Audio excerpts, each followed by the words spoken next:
The Hardest Choice. Midnight on New Year's Eve, I was in a rental car in Denver, Colorado.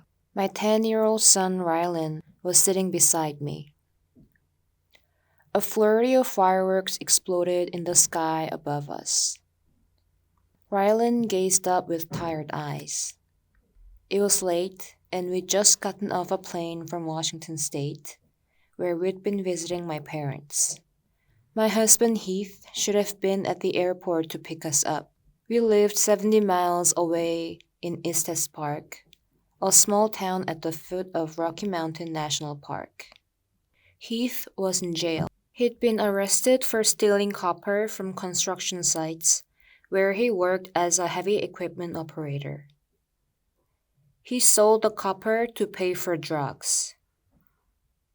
He'd called from jail while Rylan and I were on our way to the airport in Washington. A meth addict. That's what Heath was. Dropping Rylan and me off at the start of our trip, he'd given us big hugs and assured me he'd be fine.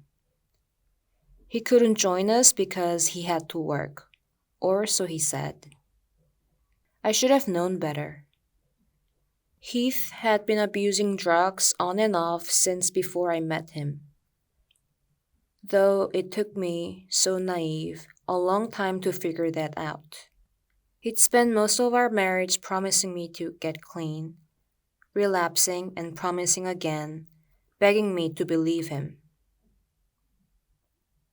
Now, heading out of Denver on the interstate, I knew I had a decision to make. Heath wanted me to bail him out.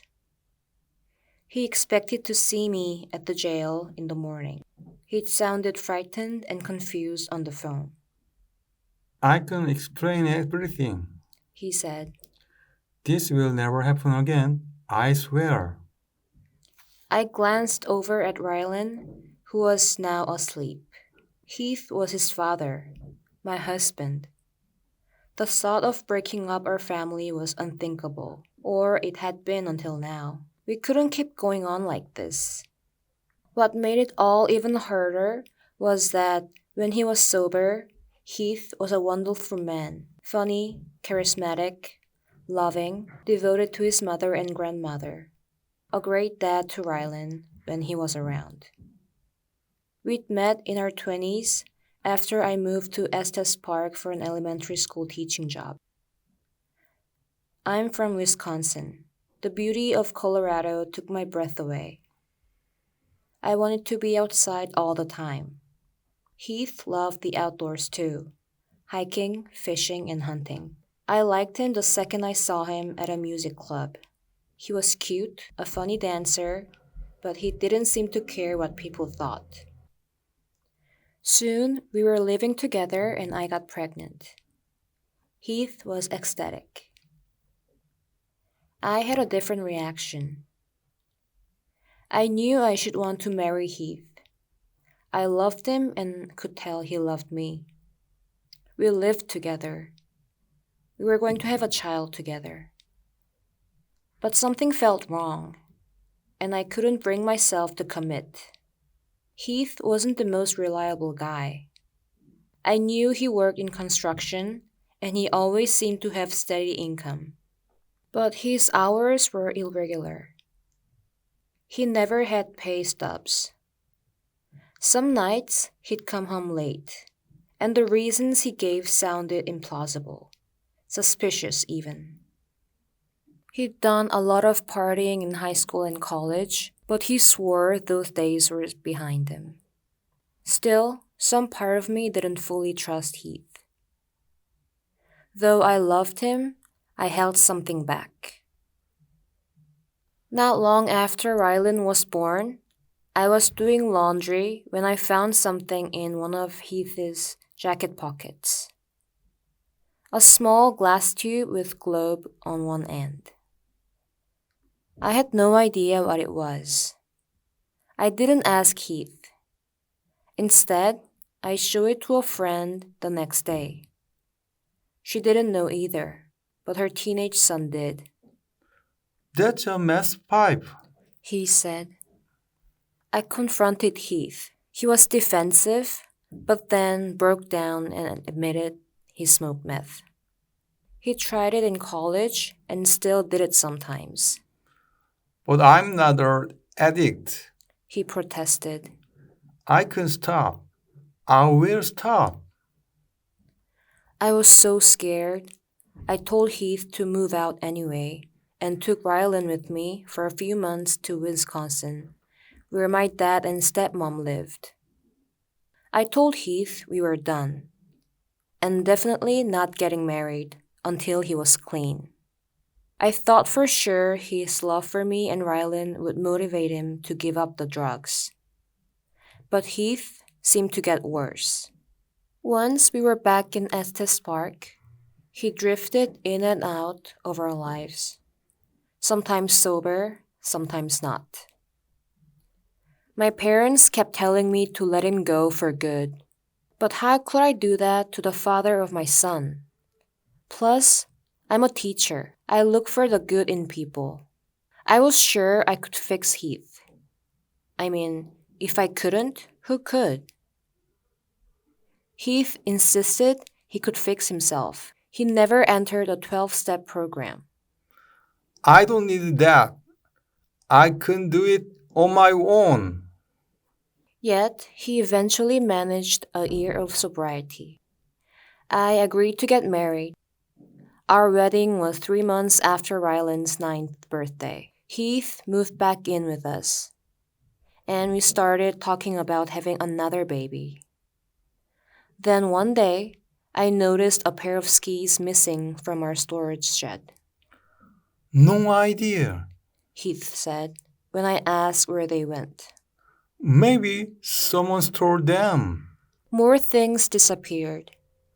Heath started coming home late again. I discovered thousands of dollars missing from our savings account. He fell back into the old cycle of drug use, promises to quit and relapse. Now that we were married and Rylan was old enough to want his dad in his life, I found it harder to leave. I did everything I could to get Heath to quit. I covered up for him with bosses, lied to my parents and friends, filled out job applications for him. The end result of all that? A New Year's Eve phone call from jail. And now here I was, pulling up to our condo in the rental car. I woke Rylan, and we went inside. The condo was a disaster. Dishes and food everywhere. Our Christmas tree tilted over in the living room. I tucked Rylan in and collapsed on the couch. I felt alone, terrified. God, help me. I whispered even though I hadn't been to church in ages. Then I went to bed. I woke up the next morning with the same pit in my stomach. But something had shifted. I knew what I had to do. Erin, where are you? He said when he called. When are you coming to bail me out? I'm not bailing you out, Heath, I said. I'm not staying in Estes Park. I'm taking Rylan, and we're moving to Washington. When you're clean, you can call me and we can talk. But I can't take this anymore. I'm leaving you. Heath was angry. But I didn't stay on the phone with him long enough to let him change my mind. I called my mom and told her everything. About time, she said. I resigned my teaching job and started packing up the condo. Mom flew down to help out. The day before my 39th birthday, I was unloading a rental truck into my mom and stepdad's garage. It felt like the worst day of my life. My marriage was probably over. I had no job, no place to live. Rylan, desperate not to lose his father, was confused and angry, lashing out at my mom for encouraging us to move. A few days later, I called Lynn, a friend and fellow teacher back in Colorado. Lynn's son had struggled for years with addiction to opioids. I feel lost, I told her. I don't even know if I did the right thing coming here. Rylan is furious and I'm so depressed. I can barely get out of bed in the morning. You were very brave, Lynn said. Maybe you should try going to Al-Anon. It's really helped me. Lynn meant a 12-step program for loved ones of addicts based on the principles of Alcoholics Anonymous. I didn't know much about it, but I was willing to give it a try. I said nothing at the first meeting I attended, just listening to stories that sounded like mine. Exactly like mine. The feelings, if not the facts. At the second meeting, I heard a word I'd never heard before. Enabling. It meant helping an addict in all the wrong ways. The ways that hurt not only you, but the addict too, even if you think you are helping. Was that what I'd been doing with Heath?